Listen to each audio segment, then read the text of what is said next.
Everybody knows you cannot do citations at IELTS. You cannot just open a book and say reference, yeah, Professor blah blah in year 19 blah blah said that according to the statistics performed or gathered or from the survey done in the period from this year to that year. Hi there, welcome to IELTS Juice. Thank you for submitting your essay with us. So let's begin. The rubric says, in some cultures, children are often told that they can achieve anything if they try hard enough. This is an interesting topic. We hear that quite often these days, that the sky is the limit. So you just, if you work hard, kind of like the American dream, you know, if you work hard, you can be anything you want to be. Well, yeah, like everything in this world, nothing is 100% guaranteed or perfect. But hey, let's see. The question that IELTS wants us to answer is, what are the advantages and the disadvantages of giving children this message? All right, so basically, we must come up with at least 2 advantages and at least 2 disadvantages. And we basically say that here they are the advantages and then the disadvantages. Now, the question doesn't ask us to evaluate and say whether advantages are more influential than disadvantages, or whether we agree or disagree with the advantages more versus agreeing or supporting disadvantages. That is not included in this particular rubric. So what I think is something like an essay with the advantages and then disadvantages, and they receive 1 paragraph each at least, and in the paragraph, before I continue, and in each paragraph you need to come up with at least 2 items. So if it's advantages part, you add 2 items to it. One specific point that might be interesting is the general flow of the information. I personally, so this is from experience, I personally would like to give the part that is more favorable to me towards the conclusion. So let me tell you this.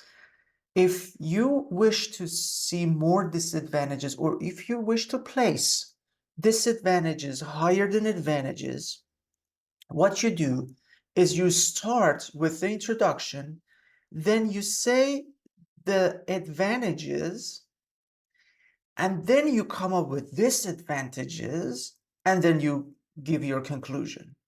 In this case, the last sound that I hear as a reader is going to be the one that I heard last, which means disadvantages. And I feel that you support disadvantages more than advantages. That is something to be mindful of. Again, there are no rules for this. It's just psychological pattern, a psychological pattern that we tend to remember the things that we hear last, and we associate more importance to them. Anyway, let's continue with the response. In some societies, juveniles are being taught that they can do anything if they grind, good word, and put enough effort into it, into the grind, I assume. While this approach can help secure a high-paying job and instill a competitive mentality, drawbacks such as burnout and depression should not be taken lightly. I wouldn't use the word such as. I am not a fan of giving examples in neither the introduction nor the conclusion. Examples should be limited to body paragraphs. Now, you might say, oh, no, Kasra, that's not an example. Those are the items that I'm going to talk about in the following paragraph. Cool.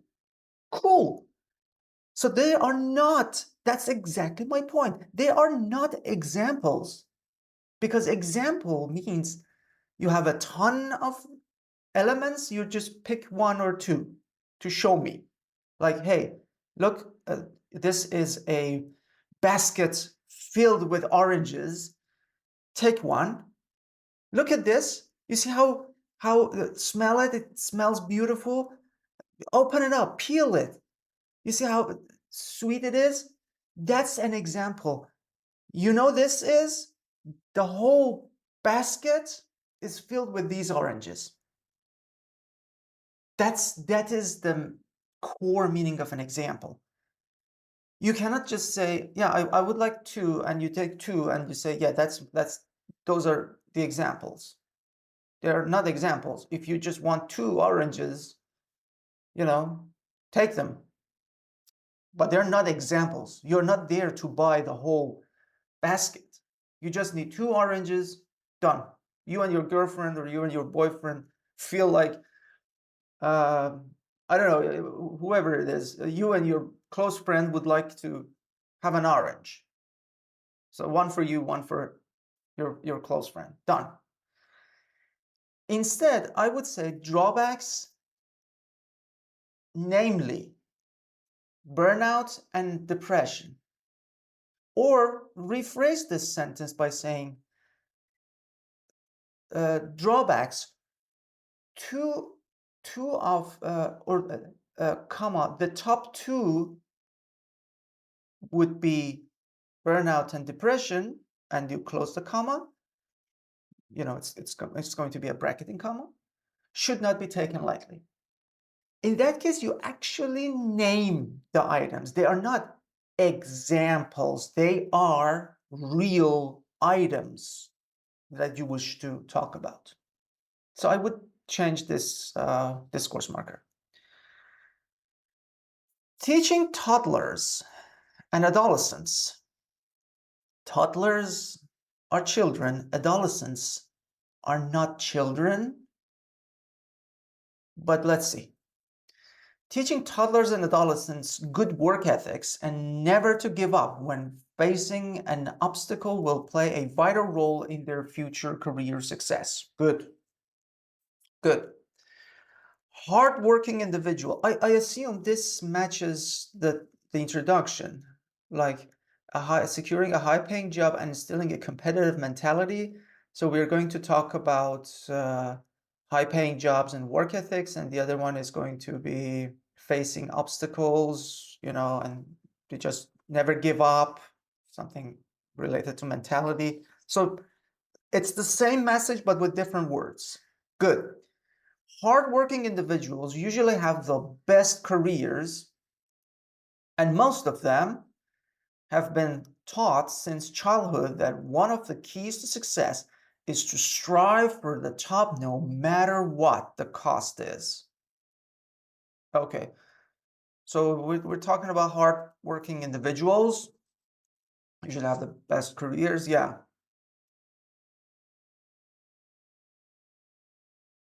Yeah, they have the best careers, and childhood of the key success to strive for the top. That's fine. This is good. I understand everything. There's nothing else to talk about. Furthermore, helping children develop a competitive mentality will be of great assistance, especially when it comes to personal and professional challenges. Good. I may need a little bit development now. This ambitious mindset imprinted in young minds will help them tackle all kinds of obstacles and hardships that they will eventually face in their lives. Proper development, I understand, we're focusing on the mentality.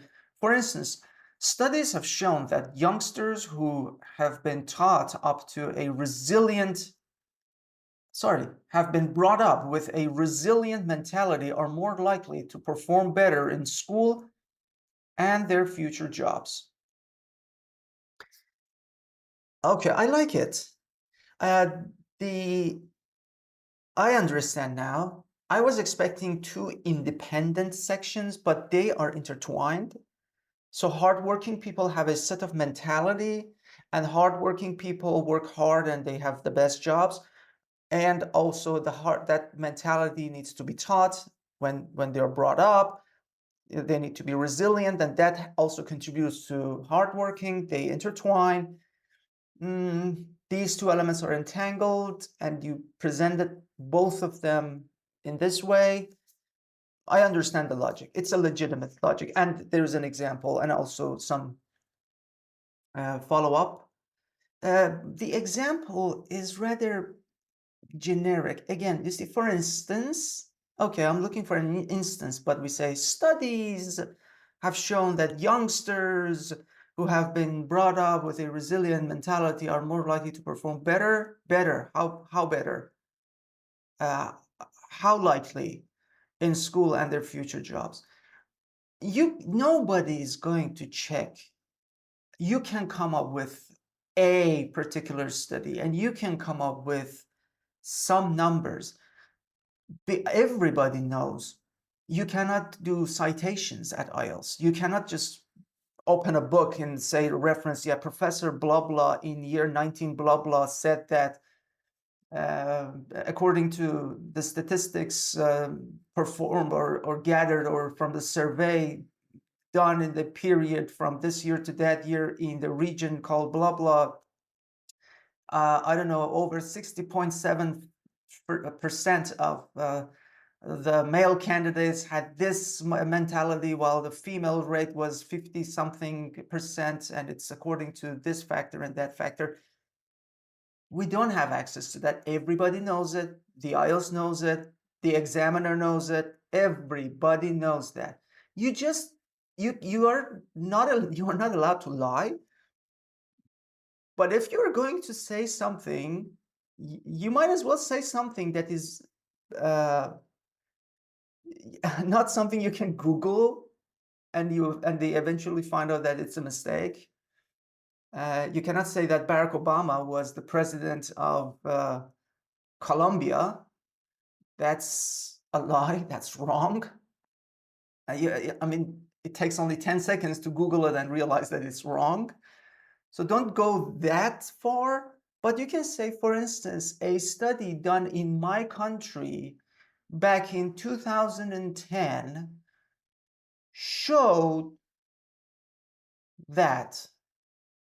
Then you continue with the rest of the things. That makes it an example.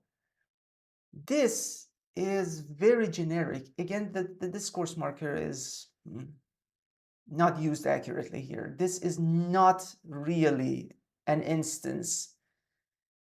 It can be considered an instance, but it's very risky.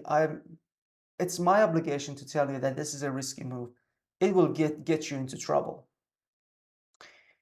Although those traits are, I'm not a fan of referencing things like this at the beginning of a paragraph, at the very first sentence. Although the aforementioned traits is a better replacement, the aforementioned traits are quite beneficial for one's life, there are negative effects that could potentially stem from this way of living. I like that. So we're talking about the drawbacks. Burnout is becoming more common nowadays, and the severe consequences this could cause for individuals. I need one S. You just need to keep the apostrophe and the S for the plural.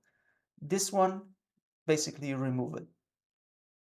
Physical and mental well-being should not be overlooked. I like that. So far, very smooth. So burnout is one disadvantage. Physical effects such as hypertension and cardiac arrhythmias.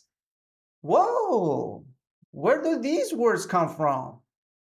Caused by increased stress on the cardiovascular system. Come on, and they're spelled correctly. Have been proven to shorten lifespans. I don't need hyphen here. And to shorten lifespans and decrease, the quality of life. Bravo! I mean, talk about genre-specific words. And yeah, you use your own knowledge. Maybe you are a doctor or you are a medical student. You know these words and you are using those words to your advantage in the best possible way. Smart, really smart. Moreover, mental health illnesses such as anxiety and major depressive disorder, I like them. Look, this is an example. Yeah, really, anxiety as an example of mental illness.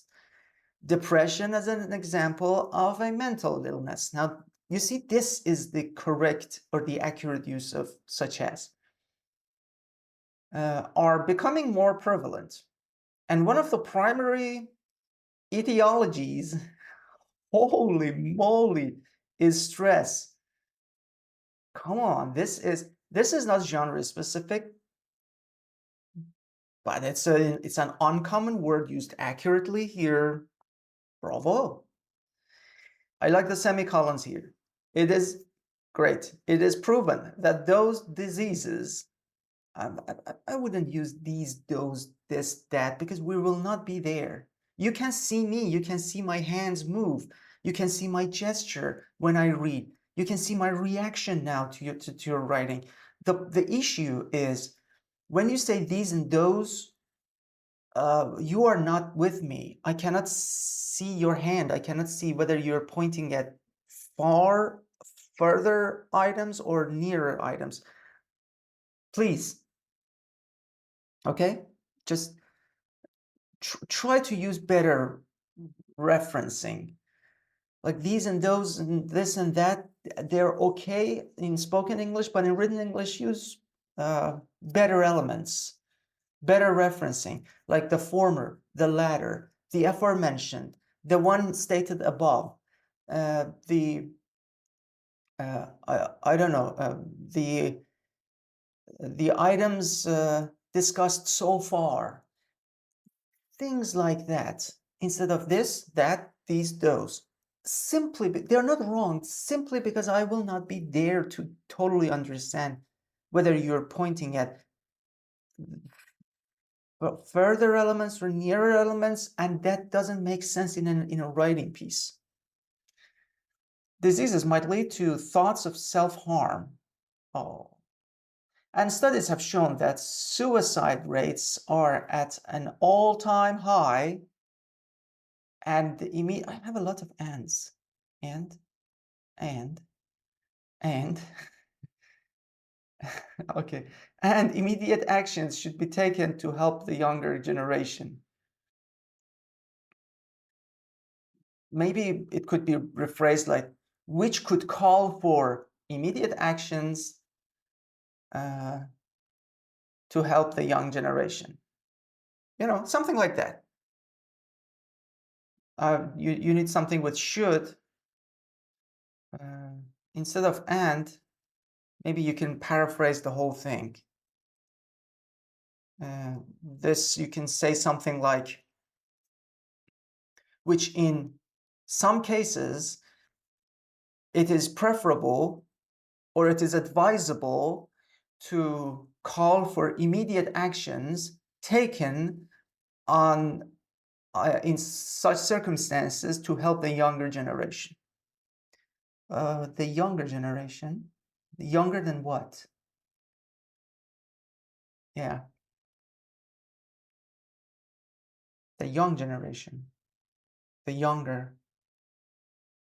You mean between children and adolescents? I mean, toddlers and adolescents, they prefer toddlers? Why younger? In conclusion,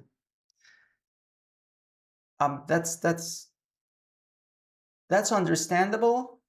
That's not, again, not very good. Reference is a little misleading here.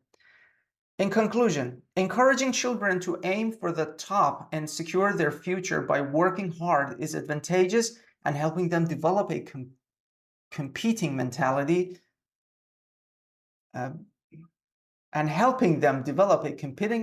will help secure this goal will help secure this goal, period. However, care should be taken when trying to do so. Burnout, which could cause dire health effects, and depression, which I need a comma because I don't need a definition of burnout. I already know that. Burnout, comma, which could cause dire health effects. That's extra information. And depression, which might, I need a comma here, which might lead to suicidal tendencies, another comma, to end this, are to be taken seriously. Like it. I really like the conclusion.